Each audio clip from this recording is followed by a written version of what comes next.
Le nostre richieste come Confindustria sono chiare e sono delle richieste purtroppo oggi emergenziali, nel senso che da un lato si chiede di aumentare quella che è l'estrazione di gas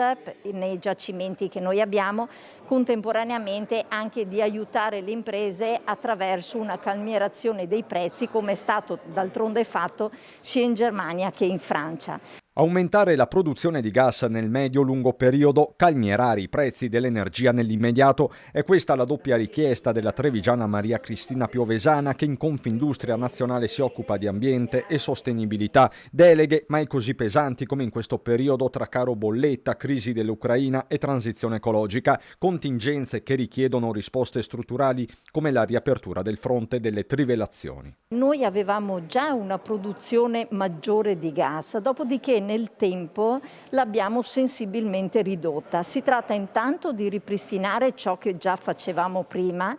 ancora di andare a fare nuove trivellazioni, perché di fatto si tratta di ripristinare quei giacimenti e quegli impianti che già sono presenti nel nostro territorio. Caro energia che riguarda l'industria grande e piccola, così come le famiglie e i comuni, solo quelli veneti prevedono un esborso di 140 milioni di euro in più, un salasso, dice il presidente di Anci Veneto Mario Conte, aggiornando la contabilità. L'allarme aumenta di giorno in giorno man mano che arrivano le bollette. Chiediamo al governo di intervenire con due azioni: una, di mettere immediatamente del denaro per far fronte all'emergenza che è di questi giorni, perché le bollette sono arrivate e ogni mese arrivano, perché una delle caratteristiche delle bollette è che ogni mese arrivano, e la seconda è di intavolare una trattativa perché ci sia una sorta di